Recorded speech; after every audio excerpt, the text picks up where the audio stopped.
So one day while working my day job, I was reminded about a favorite song from when I took a history of rock and roll class in high school. And after my shift, I just couldn't get it out of my head. Its melody stunned me. Its storytelling perfection. And its themes and messages clear as a blue sky in summer. I was entranced by it. But instead, I listened to Kenny Rogers' The Gambler. I adore this song so much. It's perfect to me, but not in an actual artistic way. I believe this song to be the funniest thing ever. A true masterclass of comedy lyrically. Bo Burnham who? Nah.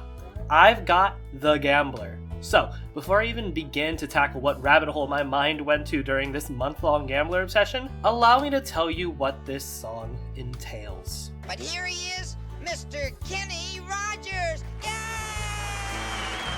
Kenny Rogers tells us a story presented as a time in the past, as he recollects a train ride with a gambler bound to nowhere. Somehow, we are able to understand that the two have no history together, and yet our protagonist knows that they are a gambler, probably by the way they dress. Me too, Kenny.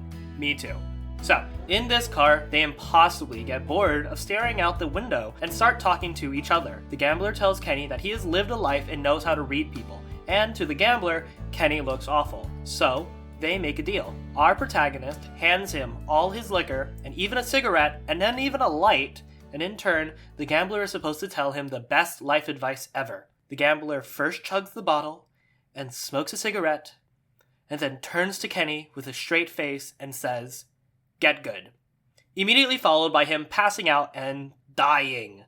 And in turn, Kenny says, "Wow, now that is an ace that I can keep." What? Okay, I understand that the words aren't exactly get good, but in essence, it completely is. Let me explain. Knowing when to hold 'em is essentially knowing when it's best to keep your assets. Knowing when to fold 'em is to know when it's best to give up, and when it's best to run away or just walk away from a situation. However, how the hell is someone supposed to know this information in the real world? A person going through life doesn't have the knowledge to be able to do so, and in a real poker game, knowing what cards are good is essential, yes, but how are you supposed to even know that the next card pulled is going to create your winning hand? It's a gamble, as is life, and you never know what's going to be next. As the gambler also says later on, every hand's a winner, every hand's a loser. But anyway, the gambler ends the chorus with, "Never count your money while you're sitting at the table, for there'll be time enough for counting when the dealing is done." Okay. I'll have to give props to this gambler.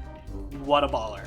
He goes to these games and goes, okay, I have this amount of money, and then rides the wind, without even keeping himself in check on how much he has made. Alpha energy. I'd be so intimidated if I went to a poker game, and instead of my opponent counting how much he's got for the next game, he just goes, "Next round," and then stares, waiting on me, and then makes a bet without even knowing how much he has. A madman, indeed. However, he's not giving this advice to another gambler. He's telling this advice to someone as life advice. He's telling Kenny to live life as a ride. Don't think, just act, and don't dwell on what has happened, for you can do that later. And yet, how are you supposed to know what to do next if you're not remembering past mistakes from your experience? In order to know when to walk away, know when to run, you need to understand why you need to. But how are you supposed to do that when you have no time for thinking about your past decisions? Get good. Skill issue. The gambler tells Kenny it's a skill issue, and then dies. My man. Well, did you know that playing cards with Kenny Rogers gets old pretty fast? After being mesmerized by the lyrical insanity of this classic, I started to do some research into this song and the writing history of it, to see if Kenny had actually had experiences with this gambler in his lifetime. So, the digging began. This song was actually written by one Don Schlitz, which is evident by the writing credits for The Gambler. Don explains in an interview uploaded to ASCAP's YouTube channel that the song came to him after walking home from his mentor's house. No history of a gambler that was met beforehand, just writing perfection in the span of a 20-minute walk to his apartment.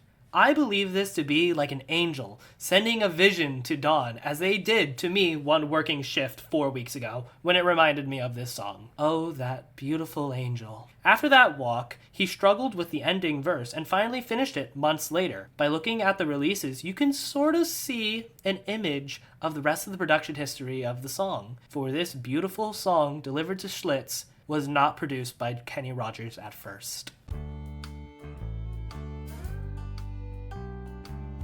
When Don first originally wrote this song, it was done by one Bobby Bare in 1978 in his Bare album. The song by Bobby Bare is more of a traditional country, with Bobby Bare's baritone complementing a country guitar, including a fiddle-like sound. The tip-taps of the drum and the soprano during the bridge are a beautiful touch to the funky number. It creates this country bar-like vibe as if Bobby's performing it in an old western. His version, however, didn't catch on with audiences, so the song was workshopped with other artists. Johnny Cash recorded one for his Gone Girl album, making The Gambler feel like a Johnny Cash song, adding more details to the story. His smooth bass makes the song an intense story from The Man in Black, and a less dramatic soprano is added to the piece. My personal favorite details are the tempo change during the chorus and the multiple voices during the bridge. However, The Gambler gets lost in the rest of his discography, as it feels just like all Johnny Cash songs. Even Don Schlitz released a version of the song he wrote, the definitive version of the Gambler canon, as it captures that gentle feeling of the nighttime walk Schlitz experienced when he found the song. The gentle fingerpicking of this soothing version didn't catch on with the audiences either. It wasn't until Kenny released his version that the song hit with audiences, and boy howdy did it catch on with them. The song received multiple rewards and became his most popular song of his career. But what made his version catch more than the others? That can be up for debate. And debate I did, with every co-worker and customer that would listen to me, for a whole month. God did not respond with another angel after delivering the first message of The Gambler. Instead, I had to fend for myself, defending this song. And you know what I got? Dude, it's just a fun song. I believe that statement illustrates why The Gambler by Kenny Rogers is remembered so fondly. What Kenny Rogers brings that the others don't is warmth. There's a contentness to the song that takes what should be a serious song of legacy and what it takes to survive in a chaotic world and gives it a funky little vibe. It becomes an easily played song, made for laughs like I am today. Without Kenny, the song would be an amazing song still, but not something that brings as much warmth as his version. Thank you, Kenny Rogers, for this wonderful masterpiece. May your soul rest well with The Gambler. Your song took me in and led me away from working food service ever again. Oh gosh, I think that job might have ruined my sanity. So I handed him my bottle, and he drank down my last swallow. Then he bummed a cigarette and asked me for a light, and the night got deathly quiet, and his face lost all expression. Say if you're gonna play the game, boy, you gotta learn to play it right. You better know when to hold 'em, know when to fold 'em, know when to walk away, know when to run. You never count your money. When you're sitting at the table, there'll be time enough for counting when the dealing's done.